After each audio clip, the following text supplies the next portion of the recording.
Estonya ve Rusya arasındaki ilişkiler neden sürekli gergin?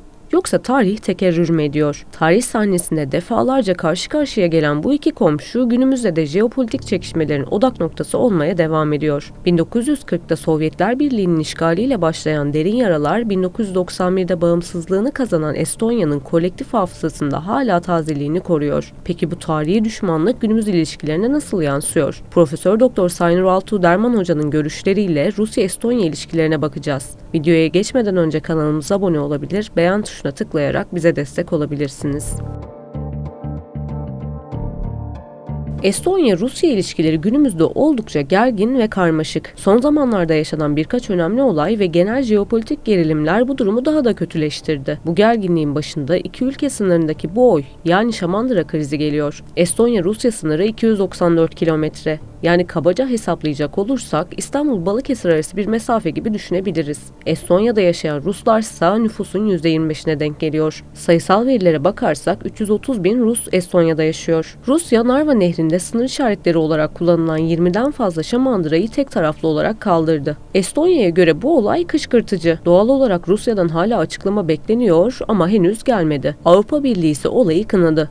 Rusya'nın Baltık bölgesinde hibrit eylemlerinin bir parçası olarak değerlendirildi. Peki hibrit eylem ne demek? Bir ülkeye veya topluma askeri yolla zarar verilemiyorsa farklı yollarla karşı tarafı yıpratma politikası diyebiliriz. Estonya'da bu durumun farkında ve 10 Rus vatandaşını bu nedenle tutukladı. Rus özel servisleri tarafından koordine edildiği iddia edilen bu 10 kişi birçok vandalizm ve bilgi toplama faaliyetlerinde bulunmakla suçlanıyor. Estonya İç Güvenlik yetkilileri bu operasyonun Estonya toplumunda korku yaymayı ve gerginlik oluşturmayı amaçladığını düşünüyor. Bunların yanı sıra arka planda Estonya'nın üstlendiği bazı faaliyetler de var. Son zamanlarda Estonya'da Rus mezarlarının zarar gördüğüne dair bazı olaylar yaşandı. Estonya'daki Sovyet dönemi anıtları ve mezarları Rusya'nın Ukrayna'yı işgal etmesinin ardından hedef haline geldi. Hükümet Sovyet dönemine ait 322 anıt ve mezarı kaldırmayı planlıyor. Kaldırılacaklar arasında Sovyet askerlerine ait mezar taşları ve savaş anıtları var. Alınan bu karar bazı yerel Rus toplulukları arasında gerginliklere yol açtı ve Rus hükümeti tarafından kınandı. Hatta Narva şehrindeki bazı Sovyet anıtlarının kaldırılması sırasında tartışmalar da yaşandı. Bu olaylar yerel halkın ve Rusya'nın tepkisini çekti. Bölgedeki gerilimler arttı. Estonya'nın Rus mezarlarını ve anıtlarını hedef almasının ardındaki sebepler Sovyet işgal dönemine dair hatıraların toplumda açtığı yaralar ve bu anıtların Rusya'nın etkisini sürdürme aracı olarak görülmesi. Genel olarak Estonya-Rus ilişkileri kırılgan bir durumda. Estonya, Rusya'nın potansiyel saldırganlık ve hibrit tehditlerine karşı dikkatli olmaya devam ediyor. Çünkü bu ilişkilerdeki gelişmeler büyük ölçüde Ukrayna'daki savaşın gidişatına ve bölgesel güvenlik dinamiklerine bağlı olarak şekilleniyor. Merak konusu olan durum şu: Estonya-Rusya geriliminin arka planında yatan sebepler ne? Aslında sebepleri tarihsel ve jeopolitik olarak ikiye ayırabiliriz. Tarihsel nedenlerin başında Sovyet işgali geliyor. Estonya 1940'da Sovyetler Birliği tarafından işgal edildi ve 1944-91 seneleri arasında Sovyet egemenliği altında kaldı. Bu dönemde ülkenin önde gelen politikacıları ve askeri subaylarının çoğu da dahil olmak üzere 8.000'den fazla kişi tutuklandı. Tutuklananların yaklaşık 2200'ü Estonya'da idam edilirken geri kalanların çoğu Rusya'daki esir kamplarına gönderildi ve buradan çok azı daha sonra sağ olarak geri dönebildi. 800 Estonya subayı Sovyet esir kamplarında idam edildi veya açlıktan öldürüldü. Dolayısıyla Sovyet döneminin getirdiği acılar ve travmalar Estonya'nın bağımsızlık mücadelesine en önemli itici güç. Bu yüzden de iki ülkenin arası hep dalgalı. Jeopolitik nedenlere bakarsak, en başta NATO'yu görüyoruz. Estonya 2004'te NATO'ya katılarak Batı ittifakına dahil oldu. NATO'nun doğuya doğru genişlemesi Rusya tarafından bir tehdit olarak algılandı. Dolayısıyla bu durum iki ülke arasındaki gerginliği arttırdı. Aslında Rusya'nın iddiası şu: biz aslında savaşı sürdürmek istemiyoruz ama NATO'yu da istemiyoruz şeklinde bir açıklama. Sonrasında Rusya'nın Kırım'ı ilhak etmesi ve Ukrayna krizinin patlaması ilişkileri daha da gergin hale getirdi. Estonya bu süreçlerde de Rusya'ya karşı sert bir tutum aldı. Peki Ukrayna ile Estonya'nın arası neden iyi? Estonya savaş sürecinde Ukrayna'ya askeri malzeme ve insani yardım sağladı. Ayrıca savaş mağdur Ukraynalı mültecileri ülkesine kabul etti. Estonya halen Ukrayna'nın uluslararası platformlarda sesini duyurması ve destek bulması için diplomatik çabalarını sürdürüyor. Estonya Başbakanı Kaja Kallas da Ukrayna'nın NATO'ya katılım sürecini ve Avrupa Birliği ile entegrasyonunu destekliyor. Tarih boyunca Estonya ve Ukrayna arasındaki ilişkiler oldukça güçlü ve dostane bir şekilde gelişti. Bu ilişkilerin temelinde her iki ülkenin de Sovyet geçmişine sahip olması var. Bir de Rusya'nın mevcut saldırgan politikalarına karşı ortak bir duruş sergilemeleri. Her iki ülke de Rusya'nın bölgedeki etkisini sınırlamayı ve bağımsızlıklarını korumayı hedefliyor. Estonya siber güvenlik konusunda dünyada önde gelen ülkelerden biri. Bu bilgi birikimini Ukrayna ile paylaşarak Rusya'nın hibrit savaş taktiklerine karşı ortak savunma stratejileri geliştiriyor. Peki Putin Estonya'ya savaş açar mı? Putin geçenlerde bir açıklama yaptı. Özellikle dedi ki biz dedi mevcut şartlar altında şartlarımızı kabul edildiği takdirde bir ateşkes yanlısı olabiliriz açıklaması yaptı. Ancak Kırım ve Donbas bölgesi dahil olmak üzere bu bölgeler üzerinde bulundu. Fakat bununla ilgili bir açıklama gelmedi. Tam tersine Ukrayna tarafından bir saldırı düzenlendi Sivastopol bölgesine ve burada siviller ve askerler de hayatını kaybetti. Karşı saldırılar devam ediyor.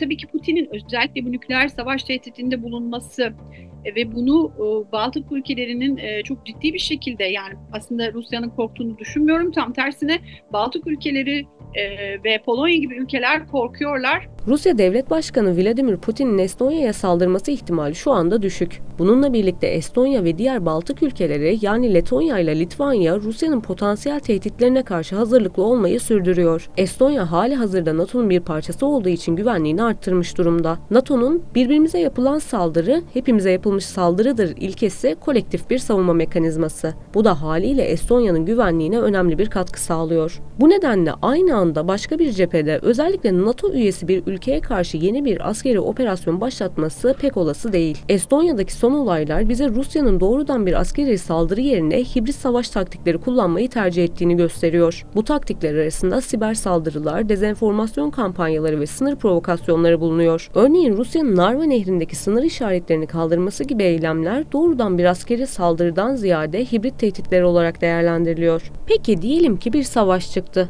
Bu noktada iki ülkenin avantajları ve dezavantajları ne? Olası bir savaş durumunda Estonya'nın avantajlarının başında NATO üyeliği geliyor. Çünkü kolektif savunma bir güç unsuru. Estonya, NATO'nun 5. maddesi gereği saldırıya uğraması durumunda tüm NATO ülkelerinin desteğini alacak. Zaten NATO üyeliği Estonya'nın askeri eğitimini ve donanımını oldukça iyileştirdi. Tatbikatlar ve askeri işbirlikleri Estonya'nın savunma kapasitelerini zaman içinde kademeli olarak arttırdı. Baltık Denizi'ne kıyısı olan Estonya, deniz yoluyla NATO müttefiklerinden destek alabilir. Bir avantaj da Baltık ülkeleri dinamiği. Estonya, Letonya ve Litvanya güçlü bir işbirliği içinde. Bu işbirliği de ortak savunma ve güvenlik politikalarını içeriyor.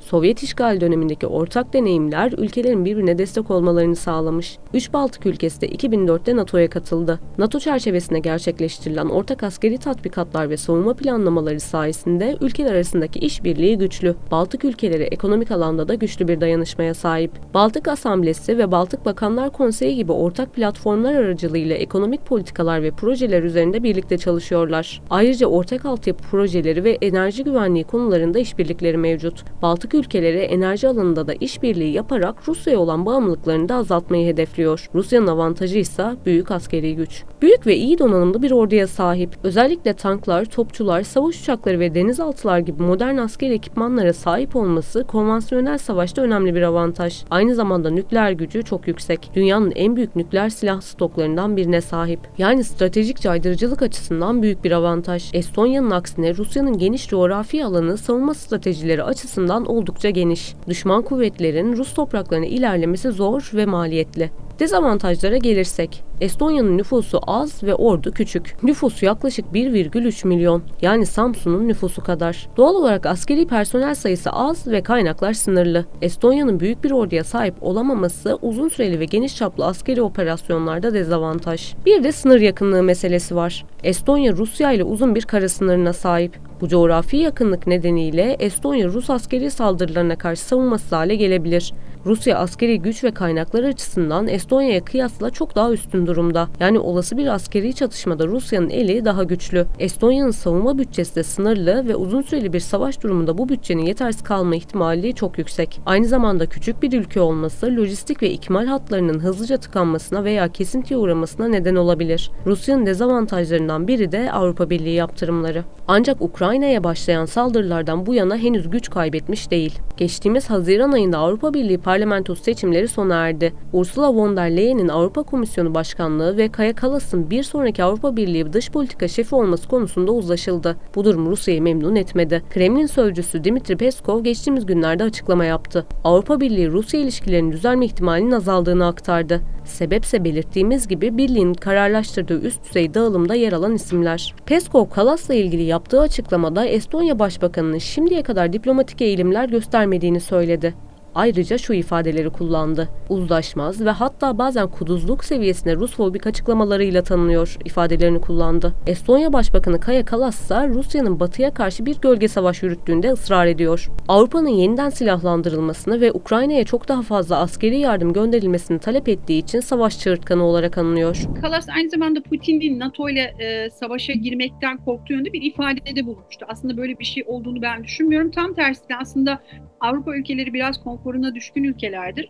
Tam tersine Avrupa ülkeleri aslında buna cesaret edemiyorlar. Kallas yine de Şubat ayında Rus yetkililer tarafından arananlar listesine bile alındı. Estonya Başbakanı Kremlin'in Avrupa Birliği içindeki en açık sözlü eleştirmenlerden biri olarak görülüyor. Peki halka indiğimizde durum nasıl? Savaş algısı var mı? Yanıtlamak gerekirse evet. Fransız basının aktardıkları sahadaki duruma ışık tutuyor. Anlatılanlara göre Estonya'nın güneydoğusundaki küçük Voru kasabasında nefesler tutulmuş, savaş bekleniyor. Yerliler İngiliz, Fransız ve ABD askerlerinin varlığına veya Arnavut kaldırımının sokaklarında askeri kamyonların ilerlemesine alışmış durumda. Düşman yani Rusya sadece 28 kilometre uzakta. Üsküdar'la Kartal arasındaki mesafe kadar. İşgal korkusu halk arasında giderek daha belirgin halde. Bunun kanıtı Voru sakinlerinin çoğunun arabalarında dolu bir yakıt deposu ve anında kaçmak zorunda kalmaları durumunda ihtiyaç duyacakları temel eşyaların bulunduğu bir bavul bulundurmaları. Çok yakın bir mesafede Tağrı ordu üstünde komutan albay Mati Tikerpu bir düşman saldırısı durumunda ilk işinin işgalcilerle mümkün olan en kısa sürede başa çıkmak olduğunu söylüyor. Üniformasında iki yama var.